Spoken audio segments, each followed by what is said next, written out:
Hey everybody. Okay, so this is gonna be one of my well, actually this isn't my first. This is like my second video talking about reality TV.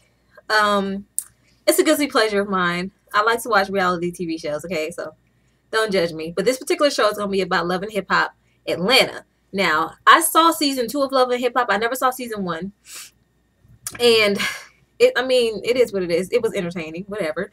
Chrissy, I didn't really care for her too much. I thought that she was just big and manly and angry all the time. If a man proposed to me, gave me a ring, I would. Why would you jump around fighting people all the time? That don't make no sense to me. I'd be at home getting with my man, and that's it. Well, whatever, I guess, honey. But this is about Atlanta. Now, me, I'm from Atlanta, born and raised Georgia Peach. I was born in Columbus, Georgia, and I was raised in Atlanta. So I'm a native. I do live in Southern California now, and it's completely different from Georgia. I mean, the people, the weather, the food, everything. So I was completely culture shocked when I moved out here. And it was crazy because when I first moved out here, people couldn't understand me when I would speak. And I never realized that my accent was thick. But I had to learn to speak properly or to where people could understand me, because I would speak really fast and I had that slang towards the end, and then whatever. When I get excited, it come out. Y'all hear it. Whatever, y'all hear it. But let's get into the show. First let me throw this 2 cents in here, because I was on Facebook and some of my people from back home who was like, "Oh, I'm so glad I ain't originally from Atlanta because it's just a shame. This show was just trash." And I'm thinking to myself, first of all, no matter where you are, you're gonna find some ratchet people acting a fool. So if they put your city on blast like they did Atlanta, you people, I'm saying though, people will still have the same reaction. Not everybody from Atlanta is like that. As a matter of fact, I think majority of the people from who are on Love and Hip Hop Atlanta are imported. They not born and raised in Atlanta. Only person who was born and raised is Rashida. And yeah, and she got her life together, okay? She has some good sense. So whatever. Cause that rubbed me the wrong way. Like, what you trying to say? Cause I was born and raised there. What you mean we don't know how to act? But yeah, girl, let me go ahead and finish the story. I got mad, didn't I? Anyways, let me go ahead and get into the characters, because this is season 1, episodes 1 and 2. I just jumbled it together. I'm just gonna go off the different characters. First, let's start off with Mimi. Okay, Mimi. Listen, I made some lists. I put simple-minded, Steve Madden shoes, no style, likes it. If he acted right, she wouldn't be happy. Okay, so the reason I put that she was simple-minded is because she honestly thinks that just because she's getting a couple of percentage from old girl that it's going to make her feel better. And it's not. Like, you've been with this dude supposedly for 15 years, and we all know he dated Eve during that time. So I just assumed that they were off and on for 15 years. They haven't been dating consecutively for 15 years straight. They've just been off and on, which is realistic because I know people like that. Who have been dating for long periods of time, off and on. But you're simple-minded because you really think that whenever he tells you something, he's going to do it. And actions speak way louder than words. Just because a guy says, "Oh, I love you, I want to spend time with you, I want this family with you," if he's not showing it, what are you talking to me for? As I'm deaf, dumb, and mute to the bull. I need to see what you're trying to say to me. And she doesn't get that. She's simple. Steve Madden shoes. Girl, her fashion is horrible. She had on them Steve Madden pammies when she went to go visit her friend Arian house. I said, "Girl, I got them." Well, I don't have them, but them $100 at the Macy's. I saw those. I almost got them. But your baby daddy or boyfriend is like this big time producer, and I would just think that, your fashion game would just be a little better than what it is. And another outfit she had on when they went to K Michelle's birthday party, she had on some leggings and this floral butterfly kimono style thing. You going to a birthday party at a nightclub and you had on floral? It was like big patchy floral, and she had the nerve to have it belted. I said, "Girl, you finna go to church? What do you have on? What are you wearing?" I will give the help, but that's her hair though. Her hair is beautiful. Her hair is gorgeous. I will give her that. She keep her wig tight, okay? She keep the wig did. But her clothes and her style and her fashion, it's just like, oh my girl, just hire a stylist. Stat. She does have her own business, though. I was really glad to see that. She had her own cleaning business, which is cool. So for whatever reason they do break up, she still has her way of keeping herself busy, maintaining a career. I'm not knocking anybody's hustle. Do what you got to do to make your money. Okay. Likes it. I put, yeah, likes it. Now, you've been dating with this dude. You've been dealing with this dude for 10 to 15 years off and on. You know what type of nigga you dealing with. He trifling. He's a cheater. He's a liar. He's ABC, EFG. Every name in the book. Everything but a child of God. That's what Stevie J is. Okay. And I shouldn't say that. That ain't right. But I'm just saying. We see how he is on the show. And I'm looking at her like, if he was, you like that. You like being upset. You like getting arguing with him about the females. You like that making up portion.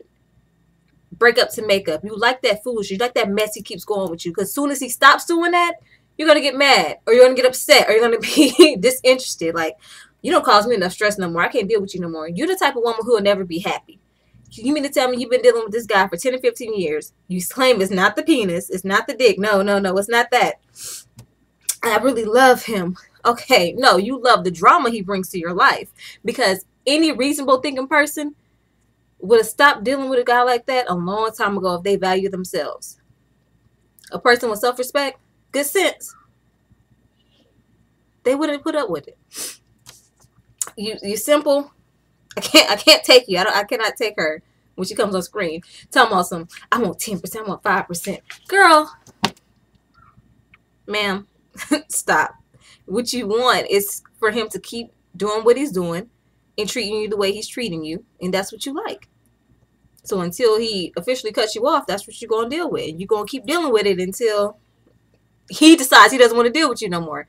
Because that's just the end of that. You already set the stone or set the page for how he can act. So whatever, girl. Okay, Stevie J. Okay, this is what I put for him. Loser type, extra trifling. Ike, much love, much love. Have me going, girl. Let me tell you, girls deserve whatever he gives. Okay, so the women, meaning the women he deal with, deserve whatever he gives them. He's a loser type. Yeah, he's a loser type nigga. He the guy who always, yeah, baby, and you looking at him and you hearing the words that are coming out of his mouth, and you can tell like, oh, you are lying right now. Oh, he lies. Oh, just you're breathing lies. You're bringing lies on me, okay? If you lie to me, you'll steal from me. And you just a trifling type of guy. I'm not. I could see dudes like you a mile away. Like, ooh, let me walk in the other direction, girl. He's just a loser type guy. You can see it in his personality. You can see it in his demeanor. You can see it in the way he speaks to the women. It's just like whatever. He's trying to run game on Mimi, and then he'll run game on Jocelyn, and then turn around and be like, you pregnant? Well, what you finna do about that? You supposed to hand that before you came to me. I don't even know why you talking to me about being pregnant. Pregnant, so what? Come on now. What type of guy does that? Anyways, I digress. Oh my God. Anime. So I was watching Much Love from Kentucky's review. Excuse me, guys. This is just my first time doing this, and I have so much to say in it. And it's just bear with me, okay? I don't want this video to be super, super long. But Much Love was like, when he was in the, when Jocelyn told him he was pregnant, she said, I got that scene from Ike where he was like, what you mean, anime? You need to get up. We got this dude. We got this costume. We got to do this. Your son running around here in the hospital all times of the day. I need you to work. I need you, anime. I need you. Because it's true.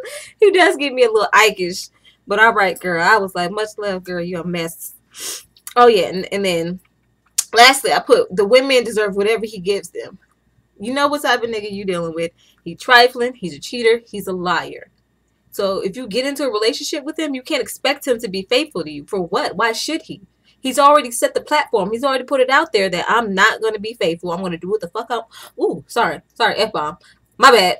I'm going to do what I want to do, and that's it. Either you're going to get on the boat or you're going to get off. And Mimi and Jocelyn are happily on the boat together, knowing about each other. They might as well have an orgy or something weird like that. I mean, seriously. I don't even know why they fight no more. They might as well say...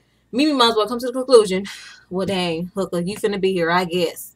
And Jocelyn already played her position. She says, well, I'm his girl, and that's his baby mama and his girl, because she was on Twitter talking crazy to people. But next person, moving on. Oh, Jocelyn. Jose, they be going in on her masculinity. What I put for her: pitiful, needs love, has no self-respect or self-love, and is very masculine. Okay, you can tell that Stevie J preyed on her, but at the same time, you're a grown woman. You got to take responsibility for your actions and your feelings. You can't let a person manipulate you the way just because you can. But you can also see that she's extremely weak-minded. For a woman to sit there and be like, you know what, you can do whatever you want. You can have your girlfriend. I'll be your side piece. It's okay. And if she asks if we're doing anything, I'll just tell her no, we're not. That's horrible. I feel sorry for her. I really do, because I can tell that she's the type of person who just does not love herself, doesn't care about herself. She's dealing with this guy, having unprotected sex with him, getting pregnant by him, and then he turned around and tell her, well, you need to get an abortion. That's it. I got a baby mama already. I don't need to. No, thank you. And she's like, okay, gets an abortion, and then 6 to 7 months later, you still with them. You know what I mean? I feel really sorry for her. But at the same time, you're a grown woman. Take responsibility for your actions. You can't bring happiness to yourself. You can't be happy for yourself or have a happy life bringing misery to other people. And you stirring all this stuff up between him and his family. Like, his daughter sees that. His daughter sees, even though she's 2 years old, they pick up on everything. Children pick up on your spirit. And they see mommy crying all night, or hear mommy on the phone talking about the woman that he's dealing with, who's supposed to be his protege, person he manages, whatever. It's just that you don't care about that. You care about how you feel and what you have going on, and you think that he's going to fulfill that void that you have, that emptiness you have inside, and that's not the case. He's not. I feel sorry for her. I really, really do. But girl, she do look like Chichi Rodriguez from 2-1 Fu. She was giving me. It's right here. It's the musk, and it's like right here, and then that back neck is just strong with the veins, girl, and that hyperpigmentation. Your makeup, soften your makeup. Get you a nice lace front, because I saw when you took them pictures on Twitter, your edges was just ate up. Get you a nice lace front. Maybe with a bang. I don't know, not that wild stuff you be doing in your confessionals. And her titties, don't they titties look like 2 hard rocks? Like this. I'm like, girl, who was your surgeon? They did not do a good job, okay? Whew. Anyways, Hasseline or Joseph, whatever that boy name is. Moving on. Let's talk about Scrappy and Erica.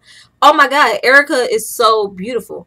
She is so pretty. Every time she comes on camera, I'm like, oh my God, she's so pretty. She should be modeling or something like that. Her cheekbones just gives me Iman and what's the other girl name? The one who's still modeling at 172 years old. Naomi.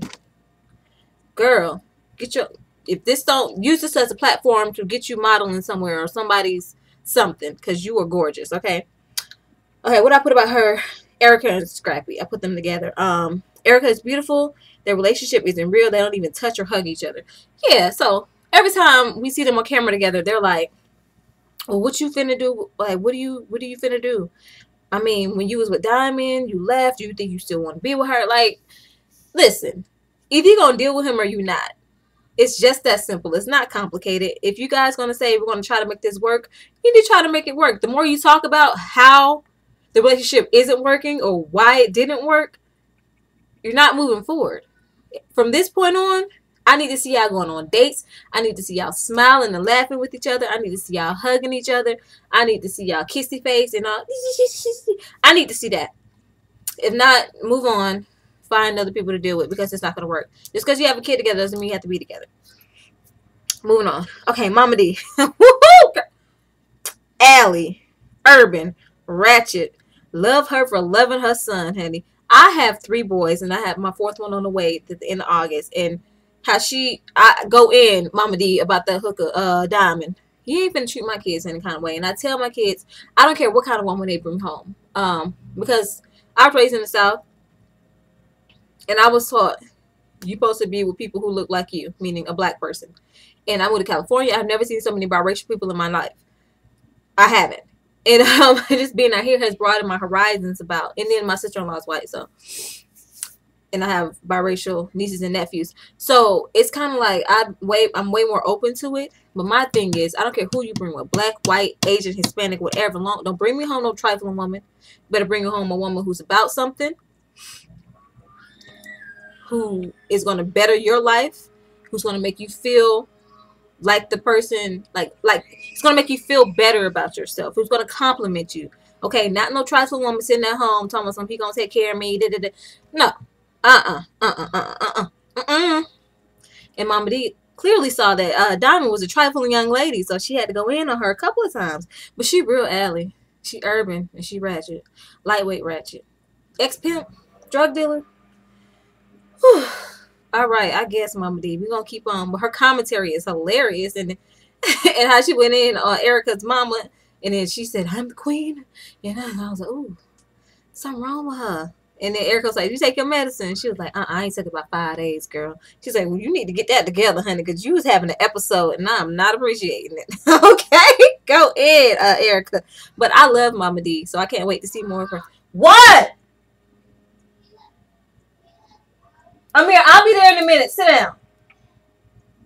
Good Lord. Okay, moving on. Rashida. I've never been a really big fan of Rashida. I remember that song she did with Nelly. From ATL to STL, we riding. Oh, this thing. I was a kid. I don't even know what grade I was in when that song came out. But she's not a good rapper. That's why she hasn't gone anywhere. She's been rapping about 10 to 15 years now. And she's still underground Atlanta person. And it's kind of like, I don't know what to tell you. After a certain amount of time, it's kind of like, when you get in your 30s and 40s, what you rapping about? And she made that song, "Make It So Good He Wanna Marry Me." That song is trash. That song is not a hit. Your husband lied to you. That's not what the public want to hear. And it's kind of, I feel bad for her. I'm like, girl, I don't know who you working with. If you writing, are you writing your own material? Okay, stop. Get Nicki Minaj's writer, or somebody else somebody else's writer. Have somebody else write for you, because you're not making no hits, little mama. What I put about her, she's doing too much. Not interested in seeing her or hearing her music. Music is whack. Yeah. I mean, I like the relationship with her and her husband. I love to see that. But her, as far as being an artist, I'm not interested in seeing her rap. No. But I love the relationship with her and her husband. I think that is wonderful. They've been getting married 12 years. I said, 12 years? Girl, get it in. I heard that. And they still like they really into each other. So I appreciate the fact that they've been married that long. Okay, moving on. K Michelle. Okay, K Michelle. I love her music. Memphis did beat her and needs to just, what I say, just needs to move on from it. It's sad, but hey, it's like that sometimes. Okay, so love her music. Love her music. She's a girl who did that. How many times did I catch you on the phone with her? That song, oh my God. Her little vocal range, I said, get it, girl.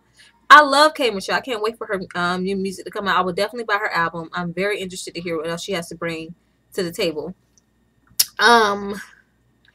The thing with her, Memphis, the guy who's married to Lil Wayne ex-wife. What's her name?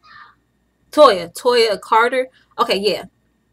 He needs to have a seat. Because there's always two sides to every story. That girl's not going to come on national television and saying that she was abused just to do it. Okay, those are very strong accusations. I'm pretty sure that the fight went down, regardless of who hit who first. Have you seen him? He's huge. I mean, he's fine. He is fine. And chocolate, girl, I love me some chocolate cake. He is fine and muscular. So I'm sure he put the beat down on her and the smack down on her. I'm sure he did. It's sad, but yeah. And for him to get on Twitter and talk bad about her, talking about those, your ass, your titties, your teeth, that was unnecessary. I don't even see what's the purpose of you even saying something. And Toya too, like, girl, you would have been better off just not saying nothing at all, because she didn't even say y'all name. I mean, who? I just think this whole situation was unfortunate. I don't think anybody else needs to bring it back up. Just leave it alone. It's been years. It's water under the bridge. She's gotten over it. Clearly, she's just letting you know what happened to her. She's just telling her story, which is nothing wrong with that. Okay. Absolutely nothing wrong with that. And I don't want to hear no more about it. I don't want to hear no Twitter beefs. No more. Leave that alone. Everybody, leave it alone. But K Michelle, I love her. Can't wait to see more from her. Carly Red, how old is she? Is she 50? Because the hookup face is snatched. I mean, her face is like, her brows is like this. And I'm like, oh, you had a lot of work done, ma'am. And then her booty was lumpy. Y'all saw when Mimi came to the house for on the second episode just to talk to her, and she went to the answer the door. Her booty was lumpy, and her stomach is like, ugh. You don't have any kids. Why are you not in shape? I got 4 kids. Well, 3.5. And before I had my third baby, my body was together, boo. Okay, I don't understand what that's about. If she does have kids, they ain't say nothing about her having kids. And if she's dating L.A. Reid's son, I didn't know L.A. Reid had a son. I thought he was gay.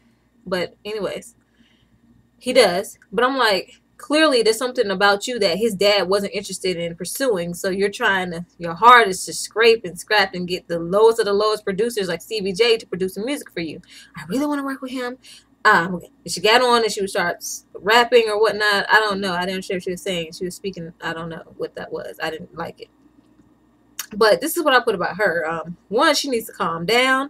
Has a lumpy booty. Why is she so pressed to work with Stevie J? Looks hard in the face. Had a lot of work done and talks entirely too much. Let me tell you how the whole situation could have been avoided. And you know what, this is what really makes me think that that's why the show was scripted, because when they were at K Michelle's party, how she was like, she did the toast and she just repeated what Jocelyn said, which is fine, no big deal. And then she went on and said, let me tell you about Jocelyn. She's a real chick. Like, who goes in and just talks about a random female like that? They don't know who Jocelyn is, so why are you bringing her up? All you had to say was like, my friend told me this, cheers. And let that be what it was. Like, I didn't get that. The fact that she went in extra about her man is Stevie J. Like, that would, come on, Mona. Girl, you know what you was doing, girl. You finna make them coins. I ain't mad at you. But yeah, she was talking way too much for me. And then she went in and said they kissed. And I don't remember seeing them kiss on the lips. But maybe she saw something that we didn't see. But the sex was in the air. You know she having sex. Mimi. Ben knew they was having sex. Mimi said, Mimi better stop acting simple. Well, she ain't acting, she is. She's real simple-minded. But it's okay. She gonna have to get over it. But Carly Red, girl, have a seat.